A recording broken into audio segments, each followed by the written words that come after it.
Just high level languages के बारे में इंफॉर्मेशन है कि सी, सी प्लस प्लस ये कौन सी लैंग्वेज है, किसने बनाई, ये कब बनी, ठीक है, और किस काम के लिए यूज़ होती है। सी प्लस प्लस जो लैंग्वेज है वो सी के बाद बनी है, इसीलिए इसको सी प्लस प्लस कहा गया है, ठीक है, यानी ये सी का एक एडवांस्ड वर्जन है। और ये किसने बनाई थी? C++ was developed by B. John Strostrup, at Bell Laboratories. ये भी बेल लेबोरेटरीज का एक बंदा था, एम्प्लॉय था जो उधर काम करता था, और उसने फिर सी के बाद C++ बनाई। और ये कब बनी थी? 1983 से 1985 के दौरान, ठीक है, जबकि सी हमारे पास बनी थी 1970s में, और ये 1983 में बनी, ठीक है। C++ is a superset of C, यानी ये एक सुपर सेट है सी का, सी के बाद बनी है, तो इसको सुपर सेट ऑफ सी भी कहा जाता है। Meaning that any valid C program is also a valid C++ program. तो जिस तरह आपको कल मैंने कहा था कि जो भी यानी जो प्रोग्राम्स सी में लिखे जाते हैं वो C++ में भी रन हो सकते हैं,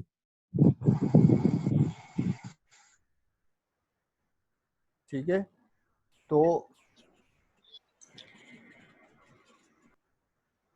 ये अपने माइक्स बंद रखा करे जब आप इन हो रहे हो, ठीक है। तो C++ is a superset of C, meaning that any valid C program is also a valid C++ program. C program जो आप उस C के सॉफ्टवेयर में लिखते हो वही प्रोग्राम हम C++ वाले सॉफ्टवेयर में भी लिख सकते हैं। सॉफ्टवेयर इन दोनों का सेम है क्योंकि इनका ये जो प्लेटफॉर्म है ये सब कुछ सेम है, कोई इतना फर्क नहीं है। सिर्फ और सिर्फ हमारे पास ऑब्जेक्ट ओरिएंटेड कंसेप्ट ऐड हुआ है इसमें, ये C++ में, ठीक है।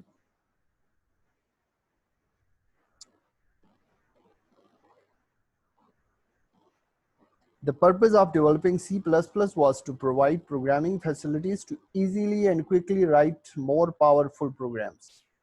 जब इसमें ऑब्जेक्ट ओरिएंटेड कंसेप्ट ऐड हुआ तो इसीलिए इसको यानी मोर पावरफुल प्रोग्राम्स रन करने के लिए, राइट करने के लिए इसको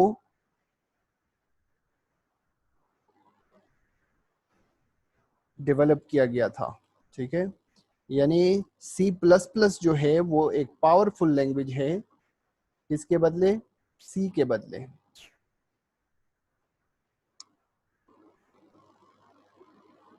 जुहैब शाह शायान, ये आपकी क्लास जो है वो दूसरी क्लास नहीं हो रही है आपकी?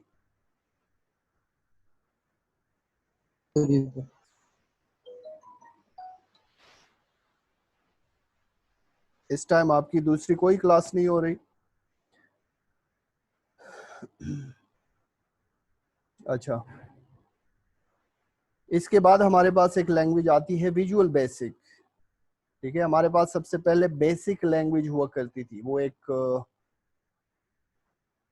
Beginners all purpose symbolic instruction code abbreviation वाली लैंग्वेज थी, ठीक है, उसको बेसिक बोलते थे। उसके बाद वो एक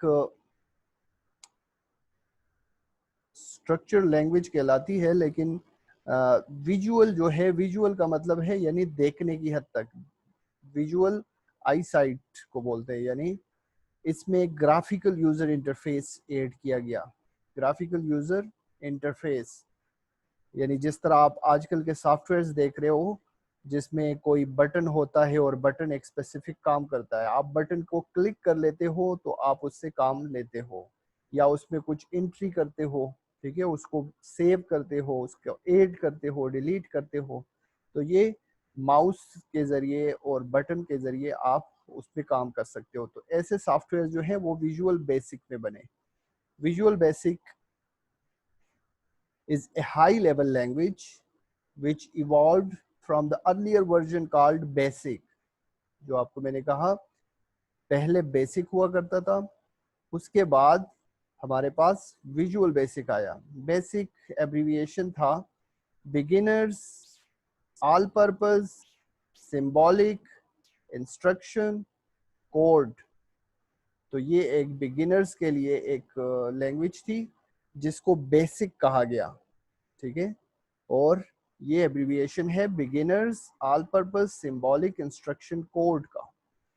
तो इसके बाद ये विजुअल बेसिक बना है, ठीक है। और VB is a very popular high level language, popular programming language है ये, ठीक है।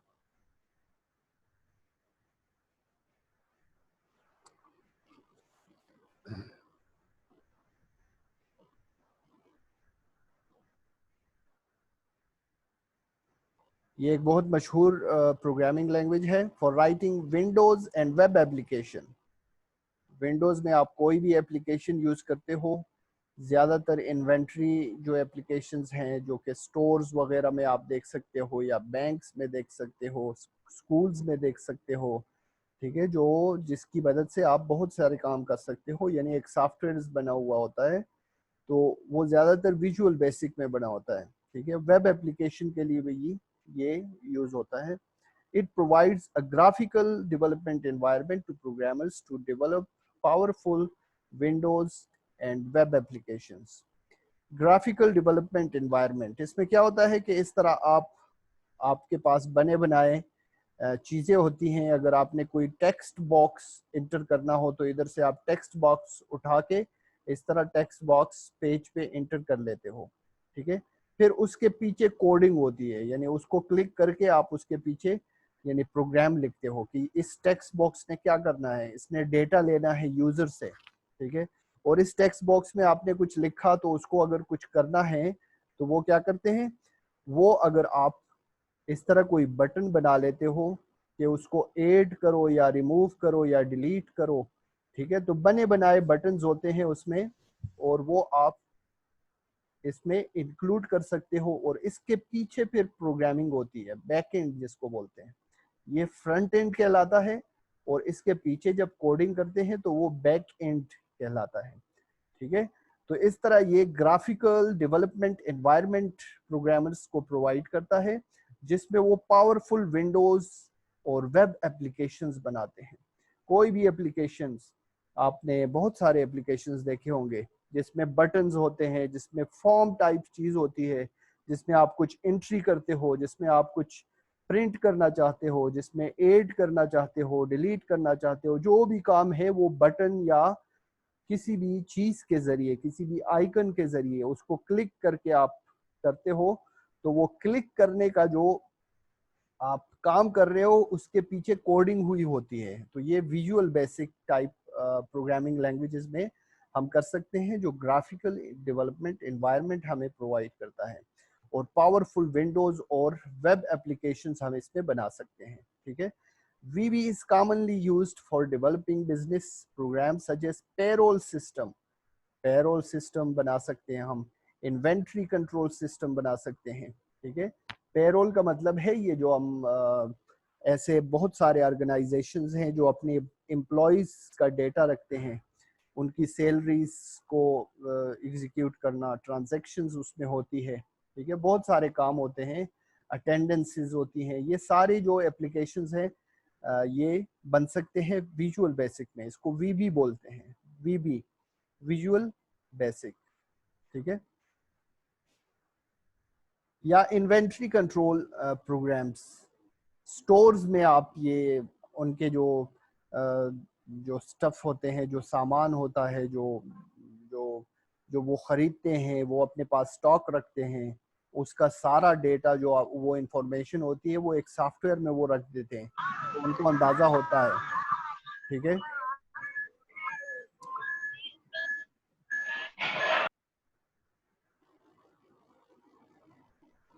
तो इस तरह के जो हमारे पास सिस्टम्स या प्रोग्राम्स बनते हैं वो ज़्यादातर वीबी में बनते हैं, ठीक है। विजुअल बेसिक जैसे प्रोग्रामिंग लैंग्वेजेस में बनते हैं। The user can also write programs related with engineering, engineering के मुतालिक या साइंस या आर्ट्स या एजुकेशन या गेम्स भी बना सकते हैं आप, ठीक है। तो ये बहुत सारी चीज़ें हमारे पास विजुअल बेसिक में बन सकती है। ये एक लैंग्वेज है जिसके बारे में हमने ये इंट्रोडक्शन पढ़ी कि विजुअल बेसिक कौन सी लैंग्वेज है।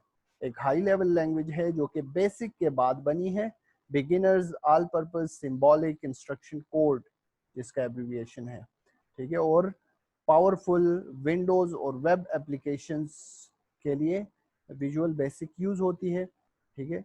ये पेरोल सिस्टम या कंट्रोल या इन्वेंट्री कंट्रोल प्रोग्राम्स के लिए हम यूज करते हैं, ठीक है। इसके बाद हमारे पास एक लैंग्वेज है जिसको सी हैश या सी शार्प बोलते हैं, pronounced as C sharp. C hash एक एडवांस लैंग्वेज है, is a language developed in 2000, ये 2000 में बनी थी bye Microsoft corporation.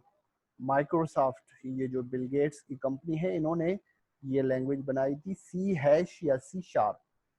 It is a simple modern general purpose programming language.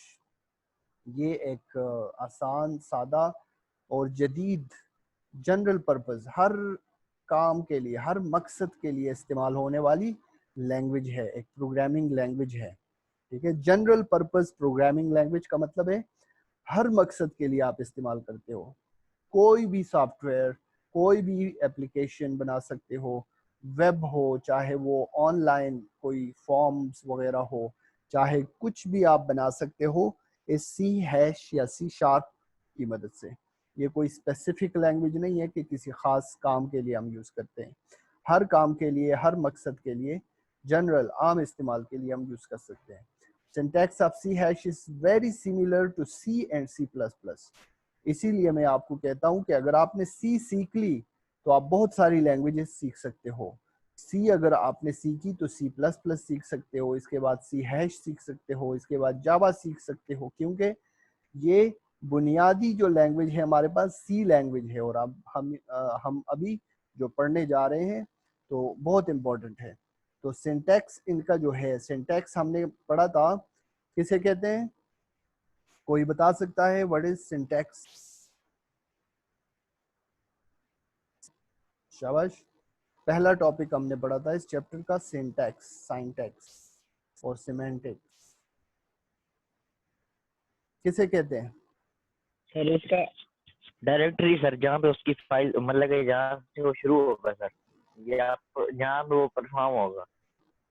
हाँ, लेकिन साइंटैक्स जो बोलते हैं वो कहते हैं किसी प्रोग्रामिंग लैंग्वेज के रूल्स और रेगुलेशंस को, यानी आपने किस तरह वो प्रोग्रामिंग लिखनी है, रूल्स को बोलते हैं, ठीक है। यानी उसमें गलती नहीं करनी। सिंटैक्स की एग्जांपल ऐसे है जैसे हम जो लैंग्वेज बोलते हैं नेचुरल लैंग्वेज, उसकी ग्रामर जिस तरह हो। अगर ग्रामर आप सही लिखोगे, सही यूज करोगे तो लैंग्वेज की समझ आएगी, और अगर ग्रामर सही नहीं यूज करोगे तो लैंग्वेज में गड़बड़ हो जाती है, किसी को समझ नहीं आती, ठीक है। तो इसी तरह प्रोग्राम्स भी ऐसे ही होते हैं हमारे पास, लेकिन उसमें रूल्स कौन से होते हैं उसको सिंटैक्स कहलाता है। यानी आपने जो स्टेटमेंट लिखनी है वो प्रॉपर उसके मुताबिक लिखनी है, रूल के मुताबिक लिखनी है। अगर उसमें कोई भी गलती आती तो आपका वो प्रोग्राम एरर शो करेगा और वो रन नहीं होगा। समझ आ गई हुज़ैफा? जी सर। रूल्स होते हैं, यानी वो रूल्स जिसके मुताबिक आपने वो स्टेटमेंट्स, वो प्रोग्राम्स लिखने होते हैं, ठीक है। तो सी में जो हम जिस तरह लिखेंगे सेम उसी तरह हम सी हैश में भी लिख सकते हैं और सी प्लस प्लस में भी लिख सकते हैं। इसमें सिर्फ जस्ट कुछ डिफरेंसेस होती है, कुछ अपडेट किए होते हैं ये लैंग्वेजेस, इसीलिए उसमें थोड़ा वो ज़्यादा वो जो चीज़ें होती हैं ना वो ज़्यादा इन्वॉल्व हो जाती है। It also has some features of Java. देखा, जावा लैंग्वेज के भी फीचर्स इसमें इन्वॉल्व होते हैं, ठीक है। तो अगर एक लैंग्वेज आप सीख जाते हो तो बहुत सारी लैंग्वेजेस आपको सीखना आसान हो जाता है। It is a language that makes computer programming easy and efficient. आसान और बेहतर बना देता है कंप्यूटर प्रोग्रामिंग को, यानी हमारे लिए प्रोग्रामिंग आसान होती है इस तरह की लैंग्वेजेस में। It provides facilities to write web applications. Web application जानते हो ना, आजकल जो वेब का ज़माना है, ऑनलाइन है सब कुछ, ठीक है, ये हम जब ये जो एप्लीकेशन यूज कर रहे हैं, जिस तरह ये जूम है, ये भी एक वेब एप्लीकेशन है, यानी ऑनलाइन चलती है। ठीक है, ये इंटरनेट के बगैर नहीं चलती। तो इस तरह की एप्लीकेशंस के लिए ये फैसिलिटीज प्रोवाइड करती है। ठीक है, एप्लीकेशंस बनाने के लिए that can be used across the internet. Web applications वो एप्लीकेशंस होती हैं जो इंटरनेट के जरिए हम यूज करते हैं। All types of programs including games, utilities, operating systems, compilers, business applications, and web-based applications can be developed in C hash। तो C hash भी एक ऐसा हाई लेवल लैंग्वेज है जिसमें हम बहुत सारा काम कर सकते हैं। ठीक है, गेम्स से लेकर operating system, compilers, business applications कौन सी होती है? जो स्टोर्स में यूज होती हो, जो फैक्ट्रीज में यूज होती हो, जो बैंक्स में यूज होती हो, जिससे बिजनेस किया जाता है, जिससे वो अपने मामलात के ट्रांजैक्शंस करते हैं, बिजनेस को लुकअप करते हैं। ठीक है, तो ये सारे applications, web based applications can be developed in C hash. तो ये हमारे पास 3-4 लैंग्वेजेस हैं। C++ हमने पढ़ा, विजुअल बेसिक हमने पढ़ा, सी हैश हमने पढ़ा। अभी जावा है नेक्स्ट लैंग्वेज। जावा किस तरह की लैंग्वेज है? जावा भी एक हाई लेवल लैंग्वेज है जो कि सन माइक्रोसिस्टम ने बनाया। एक कंपनी का नाम है सन माइक्रोसिस्टम, उन्होंने डेवलप किया। It is very similar in syntax to C and C++। देखा, अगर सी आपने सीखा हो तो बहुत इजीली आप जावा सीख सकते हो, क्योंकि सिंटैक्स जो इसके जो सी के रूल्स और रेगुलेशंस हैं और C++ के रूल्स हैं, वही रूल्स बिल्कुल सेम है जावा में भी। ठीक है, तो in Java the user can write all types of programs as those written in other programming languages, and small programs that can be embedded in a web page accessed through internet। ठीक है, चाहे आप बड़े programmes बनाना चाहते हो या छोटे programmes बनाना चाहते हो, या कोई ऐसे छोटे प्रोग्राम्स बनाते हो जो हमारी वेब पेजेस में एम्बेडेड हो जाए, यानी उसमें इन्वॉल्व हो जाए। हमारी एक वेब पेज है, हमारी वेबसाइट है, उसमें आप कुछ इंक्लूड करना चाहते हो कि भाई मैं एक ऐसी चीज इंक्लूड करूं कि मैं ऑनलाइन चैट कर सकूं अपने दोस्तों के साथ, अपने व्यूअर्स के साथ। तो ये एक एम्बेडिंग हो गई, यानी वो ऑनलाइन चैट एप्लीकेशन आप वहीं पे एम्बेड कर लेते हो। इस तरह की वेबसाइट्स आपने देखी होंगी, ये बहुत सारी चीजें आपको प्रोवाइड करती है। ठीक है, यानी उसमें कुछ आप अपलोड कर सकते हो, उससे कुछ डाउनलोड कर सकते हो, तो ये भी एक एप्लीकेशन है। ठीक है, और ये चीजें हम जावा में कर सकते हैं। Java is an ideal language for network computing, जिसमें नेटवर्क इन्वॉल्व हो जाता है, जिसमें बहुत सारे कंप्यूटर्स आपस में कनेक्टेड होते हैं। कंप्यूटर्स, डिवाइसेस, इंस्ट्रूमेंट्स, बहुत सारी चीजें आपस में कनेक्टेड होती हैं, उसको नेटवर्क कंप्यूटिंग बोलते हैं। तो ये एक आइडियल लैंग्वेज है नेटवर्क कंप्यूटिंग के लिए। ठीक है, it is widely used it is used for writing programs for a wide range of devices, computers and networks। Devices जो हैं कंप्यूटर्स और नेटवर्क में, मुख्तलिफ डिवाइसेस, नेटवर्क की अलग डिवाइसेस होती हैं, जिस तरह ये राउटर्स, स्विचेस, फायरवॉल्स। ठीक है, इसके लिए प्रोग्रामिंग करनी होती है। इसको भी प्रोग्राम्स की मदद से चलाया जाता है, यानी प्रोग्राम किया जाता है, इसको समझाया जाता है, इसको इंस्ट्रक्शंस दी जाती है कि तुमने कैसे काम करना है। ठीक है, it is widely used in web applications. Internet पे जो यूज होने वाली एप्लीकेशंस है उसमें ये ज्यादातर यूज होती है। The current versions of most of the web browsers are made Java enabled.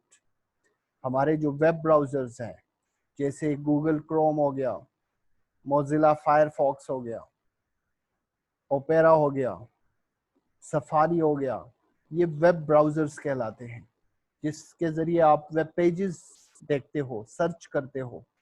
ठीक है, तो ये बहुत सारे most of the web browsers are made Java enabled, जिसमें जावा इनेबल होता है, यानी जावा की जो भी एप्लीकेशंस बनी होती है वो इन ब्राउजर्स में खोल सकती हैं, ठीक है। A few browsers that support Java are Microsoft, Internet Explorer, Firefox, Mozilla, ठीक है।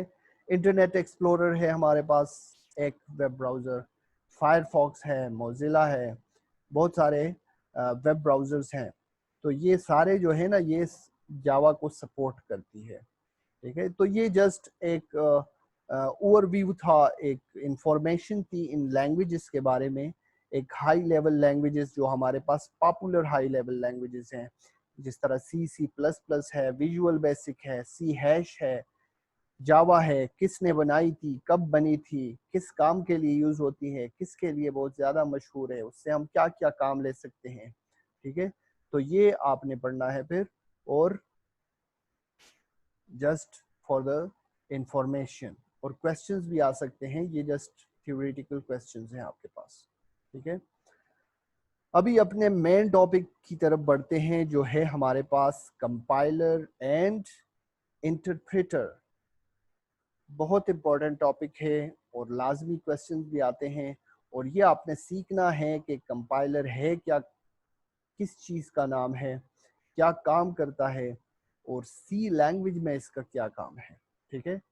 हमने देखा था कि मशीन जो है वो क्या करता है, वो किसी भी लैंग्वेज को नहीं जानता एक्सेप्ट अपनी लैंग्वेज के, और अपनी उसकी कौन सी लैंग्वेज है, मशीन लैंग्वेज या बाइनरी लैंग्वेज, जिसमें हमारे पास दो चीज़ें होती है, एक ज़ीरो और एक वन, ठीक है। यानी 0-1 फॉर्म वाली लैंग्वेज को मशीन लैंग्वेज कहा जाता है, ठीक है। लेकिन हम तो इस फॉर्म में प्रोग्रामिंग नहीं कर सकते, हमारे लिए ये बहुत मुश्किल है प्रोग्रामिंग करना, ठीक है। तो मशीन लैंग्वेज में हम प्रोग्रामिंग नहीं कर सकते। हम जिस लैंग्वेज में प्रोग्रामिंग कर सकते हैं वो है हाई लेवल लैंग्वेज, यानी वो या तो जावा होगा, या विजुअल बेसिक सी हैश होगा, या सी होगा, सी प्लस प्लस होगा। तो उसमें हम प्रोग्राम लिखते हैं, और फिर वो क्या करता है, कंपाइलर की मदद से उसको मशीन लैंग्वेज में ट्रांसलेट किया जाता है, यानी वो ट्रांसलेट हो जाता है मशीन के अपने लैंग्वेज में, जो कि हमारे पास है मशीन लैंग्वेज या बाइनरी लैंग्वेज, ठीक है। और किस तरह ट्रांसलेट होती है, ये जस्ट मैंने एक आइडिया आपको शेयर किया था कि इस तरह ट्रांसलेशन होती है। इस तरह बहुत सारी तरीके हैं ट्रांसलेशन के, लेकिन कंप्यूटर ऐसे ट्रांसलेट करता है, वो आस्की कोड की मदद से, जो हमने देखा था, ASCII,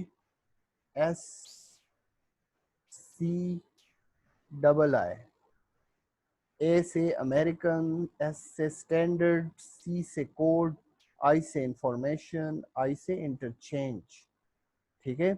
आस्की कोड्स की मदद से हमारी फिर कंप्यूटर अपनी लैंग्वेज में इसको समझ लेता है कि ये क्या लिखा हुआ है, ठीक है। तो जो हम इंस्ट्रक्शंस, जो हम हाई लेवल लैंग्वेजेस में वो इंस्ट्रक्शंस पढ़ते हैं, वो हमारे पास कंपाइलर की मदद से मशीन लैंग्वेज में ट्रांसलेट हो जाती है। अभी ये दो चीजें हैं, एक को बोलते हैं कंपाइलर और एक को बोलते हैं इंटरप्रेटर, ठीक है। हमारे पास यहाँ पे है ये डेव, जो कि एक IDE है जिसमें हम सी प्रोग्रामिंग करेंगे, ठीक है। कोई भी फाइल हम ओपन कर लेते हैं, ये एक प्रोग्राम है, ठीक है। तो जब हम प्रोग्राम लिख लेते हैं, ये प्रोग्राम में हमने क्या कहा है कि हमने 3 वेरिएबल ले लिए, x, y और z, जिसपे नंबर्स होंगे, यानी इंटीजर्स होंगे, INT, ठीक है। ये बाद में ये चीज़ें जो है ना, ये बाद में आप डिटेल से पढ़ लेंगे और इसकी समझ आ जाएगी। ये जस्ट मैं आपको कंपाइलर का कंसेप्ट बता रहा हूँ कि कंपाइलर कैसे काम करता है। तो हमने फिर x को एक वैल्यू दे दी और वो वैल्यू है 6, ठीक है। फिर इसके बाद हमने y को वैल्यू दे दी और वो वैल्यू है 9, और फिर z को भी हमने वैल्यू दे दी और वो वैल्यू क्या होगी, ये x और y को आपस में जमा कर देगा, 8 कर देगा, और इससे जो आ जाता है वो z में सेव हो जाएगा। जिस तरह हमने x में 6 सेव कर दिया, y में 9 सेव कर दिया, तो x और y में 6 और 9 है तो वो आपस में ऐड हो जाएंगे और वो किधर सेव हो जाएगा, वो z में सेव हो जाएगा, ठीक है। अभी हम c को बोलते हैं कि प्रिंट f, ये भी एक फंक्शन है जो कि यूज करेंगे हम, इसको आप पढ़ेंगे। प्रिंट f क्या कर लेता है, वो हमें z प्रिंट कर देगा स्क्रीन पर, ठीक है। तो कंपाइलर का काम क्या है कि जब हम प्रोग्राम लिख लेते हैं तो इधर एग्जीक्यूट में आके हम उसको कंपाइल कर लेते हैं, या F9 प्रेस करके या ये प्रेस करके, ठीक है। तो ये फिर हमें क्या बोलता है, जब हमने ये रन किया, यहाँ पे हमें बोलता है कि एरर 0 है, वार्निंग 0 है, कंपाइलेशन टाइम, इतने टाइम में इसने कंपाइल कर दिया, ठीक है। कंपाइलेशन रिजल्ट, यानी इसने हमें कोई एरर नहीं दिया क्योंकि इसमें एरर नहीं है। फॉर एग्जाम्पल इधर आप एक गलती कर लेते हो सिंटैक्स में, यानी ये सेमीकोलन मैंने नहीं लगाया और मैं इसको कंपाइल कर लेता हूं, तो ये क्या करेगा, यहाँ पे मुझे बताएगा, देखा कि Z से पहले आपने क्या करना है, गलती की हुई है, ये दिखा रहा है मुझे कि आपने Z से पहले गलती की हुई है, यानी ये चीज मैंने नहीं लिखा है, ठीक है। तो कंपाइलेशन का मतलब यही है कि ये इस प्रोग्राम को उठा के कंप्यूटर को समझा देता है, कंप्यूटर के लैंग्वेज में इसको कन्वर्ट कर देता है, ठीक है। तो ये देखा, ये यहाँ पे एरर दिया है एक्सपेक्टेड सेमीकोलन बिफोर Z, कि Z से पहले आपने सेमीकोलन लिखना है। तो ये अभी जो मैंने लिखा, जब मैंने नहीं लिखा था तो ये एरर दिया था कि Z से पहले आपने सेमीकोलन लिखना है, ठीक है। तो ये गलती अगर कोई होती है तो ये कंपाइलेशन के बाद वो हमें बता देती है कि यहाँ पे गलती है, ठीक है। और अगर हम हमारा प्रोग्राम, हम गलती रिमूव कर लेते हैं, डिबग कर लेते हैं, तो फिर प्रोग्राम रन कर देता है। रन कंपाइलर का मतलब है कंपाइल कर देता है, यानी वो ट्रांसलेट कर ले देता है, ठीक है। यानी उसको अभी कंप्यूटर को समझ आ गई है कि मैंने क्या लिखा है, उसको समझाना है, उसको किन इंस्ट्रक्शंस की मदद से मैंने समझाना है, ठीक है। तो इस तरह वो इसको फिर रन कर देता है और हमें रिजल्ट दे देता है, ठीक है। तो ये कंपाइलर का कंसेप्ट था। Compiler is a computer software that translate source program. Source program, ये जो अभी प्रोग्राम मैंने किया, इसको सोर्स प्रोग्राम बोलते हैं, ठीक है। ये एक सोर्स प्रोग्राम है, समझ आ गई है। ये सोर्स प्रोग्राम होता है और क्या कर लेता है, सोर्स प्रोग्राम को ऑब्जेक्ट प्रोग्राम में ट्रांसलेट कर लेता है। जिस तरह ये डायग्राम में आप देख रहे हो कि सोर्स प्रोग्राम है हमारे पास, बीच में कंपाइलर आ जाता है, जब हम इसको कंपाइल कर लेते हैं तो इसको ऑब्जेक्ट प्रोग्राम में कन्वर्ट कर देता है, ठीक है। ऑब्जेक्ट प्रोग्राम क्या होता है कि वो ऑब्जेक्ट, यानी अभी वो रन हो रहा है, वो कंप्यूटर के मेमोरी में चला गया है और कंप्यूटर उसको अभी रन करेगा और आपको रिजल्ट देगा, ठीक है। Source program consists of statements written in high level language such as C। जिस तरह हमारे पास ये